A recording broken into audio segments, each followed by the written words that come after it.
Donc, bonjour Coraline Géraud, docteur Coraline Géraud, qui est chirurgien dentiste avec une exclusivité pédo, c'est ça, à Doussard, ce que j'ai pu comprendre en Haute-Savoie. Donc Doussard, c'est entre Annecy et Albertville, je crois, hein, c'est ça? Exactement, c'est le bout du lac sud, ouais. Du lac. Ok, un endroit magnifique. Les petits restaurants au bord de lac, je connais très bien, j'aime beaucoup, c'est super. Euh, donc moi, je suis David Blanc d'Ergonomie Dentaire. On milite beaucoup pour l'ergonomie des chirurgiens dentistes et des assistantes. Et ce qui m'a amené à te contacter, c'est parce que j'ai vu ce post sur Internet où tu as présenté ton cabinet avec l'ouverture du cabinet, avec de magnifiques photos. Et j'ai été extrêmement étonné, parce qu'on finalement, on se connaît pas du tout, que tu aies eu l'initiative de partir sur des tables des tables de soins. Alors, c'est une rupture technologique complète et souvent, les praticiens, même s'ils ont très envie, sont un peu peur par rapport à ça parce que ça fait un changement.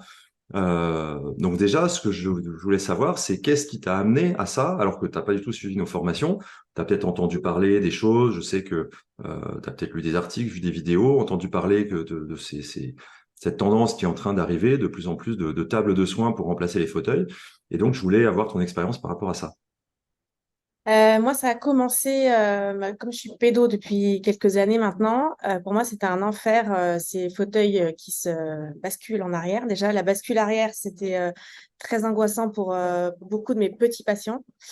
Et la tête n'était jamais au même endroit. Il fallait que je tire à chaque fois l'enfant, malgré divers réhausseurs, hein, un seul, deux, on a tout essayé. Donc ça, c'était pour ces deux raisons-là. Quand j'ai décidé de faire mon cabinet, c'était évident que il fallait que je trouve une autre solution. Et oui, je vous ai suivi sur les réseaux. À l'ADF, j'étais à la conférence. Ok. Le dernier ADF, j'étais là, tout près, au premier rang.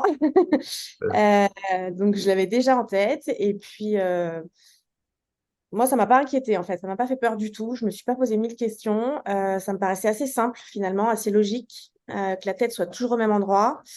Euh, Comme j'ai que des petits patients, j'étais pas inquiète de la réaction des adultes, puisque Oui, c'est pas salle dessus. oui, Les enfants, ils s'adaptent à tout. bien sûr. Et quand ils montent dessus bien plus facilement qu'ils ne montaient sur le fauteuil classique avant. Je leur ai mis une petite marche pour pas monter, descendre en permanence la table. Ok. Une petite marche avec une tête d'os, bien sûr.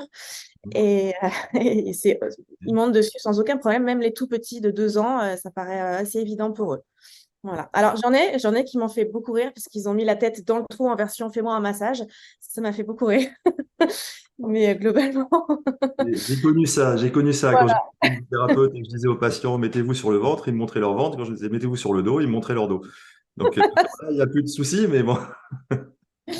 Donc, j'ai pas eu d'inquiétude. Et là, ça fait 15 jours que j'ai ouvert le cabinet.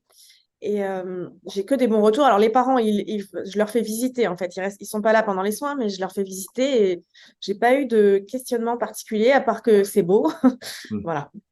Alors, effectivement, c'était ma seconde question, parce que les praticiens qui ont envie de passer à ça ont souvent tendance à se à transposer leur angoisse dans la tête des patients et de transmettre leur peur parce qu'ils ont cette expérience des patients qui refusent la position allongée sur les fauteuils, qui ont peur du fauteuil et tous les gens se disent mais moi j'ai des patients qui refusent, qui vont pas accepter et alors en pédo effectivement avec des enfants ça libère hein, même si la facilité d'installation est la même quel que soit l'âge mais ça libère ce stress parce que j'imagine que tu te dis enfin tu t'es dit non il y a pas de souci et alors les parents, tu me dis, les parents rentrent dans la salle quand même ou rentrent pas dans la salle de soins?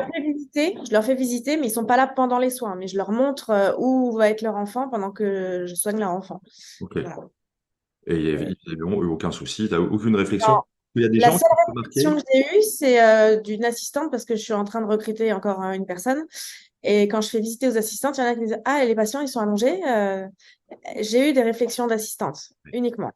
Voilà, pas des miennes, hein. Les miennes, donc j'en ai qui m'ont suivi du Jura, des assistantes qui dorment au cabinet. Et c'était important pour elles aussi, hein, parce que c'était elles parfois qui ramenaient l'enfant au bon endroit pendant le soin plusieurs fois. Et elles, ça leur va très, très bien. Mm. Ok. Et tu t'es jamais posé la question, mais ça fait bizarre, j'ai pas l'habitude de passer à une table et et du coup, t'as que des tables dans le cabinet, il n'y a aucun fauteuil. Non. Ok. Bah, c'est Non, génial. non. Bah, j'étais bien consciente que j'allais avoir besoin d'un petit temps d'adaptation, hein, comme quand on sort de sa zone de confort, qu'on change. Mais bon, ça, je suis bien habituée. Quand on crée un cabinet, de toute façon, il y a tout qui change. Donc, ça m'a pas pris longtemps. Je repose mes poignets sur le contour et j'ai pas de, non, il n'y a aucun souci en fait, hein. Ok. Il y a aucun. Est-ce que tu as eu des difficultés pour ces changements d'axe visuel? Parce que final, est-ce que tu traitais déjà tes patients allongés sur les fauteuils ou est-ce que oui, ah oui, Oui, déjà, ouais. toujours. Donc Donc, la ça, transition a été très facile. ouais, ouais, ouais, ouais. Donc, je travaille sous loupe tout le temps, même pour les bilans. Ok, Euh, non, ça n'a pas changé. Mm. ok, Par contre, je continue, mais ça, c'est mon petit défaut à moi. Peut-être que ça sera dans la prochain changement. Enfin, quand je suis secteur 1-4, je travaille à droite et secteur 2-3, je suis à gauche. ok, Et Tourne est mon assistante aussi. Mais comme il y a plus de liberté autour de cette table, c'est presque plus simple de tourner. déplacé. Voilà. Ok. Ouais. Bon, bah écoute, super, super. Bah, j'ai tout ce que je voulais savoir. Impeccable. Et je pense que les personnes qui verront la vidéo seront intéressées. C'est vrai que c'est quelque chose qui, dès qu'il y a une rupture, il y a 50 ans, les chirurgiens dentistes travaillaient debout. euh, et les quelques-uns qui ont commencé à s'asseoir passaient pour des extraterrestres auprès des anciens. Et puis petit à petit, bah, la génération s'est renouvelée. Et maintenant, on n'imaginerait plus passer les journées debout face à un patient assis. Donc, on s'assied sur un tabouret, le patient est à plat, et on essaie tous d'allonger nos patients sur des fauteuils. Moi, ça me paraît, ouais, maintenant, pour moi, c'est évident. Ouais. Les seuls actes que je fais debout, c'est assez rare, c'est en chirurgie, ça m'arrive, Mm. euh, mais c'est assez rare. Mm. Bon, parfait. Oui, bah, de toute façon, c'est très bien de bouger et c'est parfait de varier les positions. Impeccable. Bah, écoute, Coraline, merci beaucoup. Merci beaucoup pour ce moment passé, le week-end en plus. Désolé de t'embêter C'était sur le ces seul moment. les enfants sont au calme. Voilà, Voilà, il faut. je connais. Et puis, bah, écoute, à l'occasion de se rencontrer une autre fois, dans d'autres circonstances, avec plaisir. Merci en tout cas pour ces quelques minutes.